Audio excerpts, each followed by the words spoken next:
Okey, hari ni lepas tebel pokok kita makan madu keluluk campur air nyo. Fresh daripada pokok banyak sikit biar kuning sikit. Oh kuning lipoh tu. Sedut. Madu keluluk campur air nyo muda. Minum. Kalau kurang bubuh lagi. Lekak pula. Minum kayu gitulah.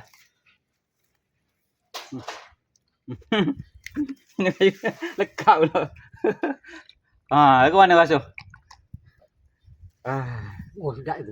Sedap Main rasa madu.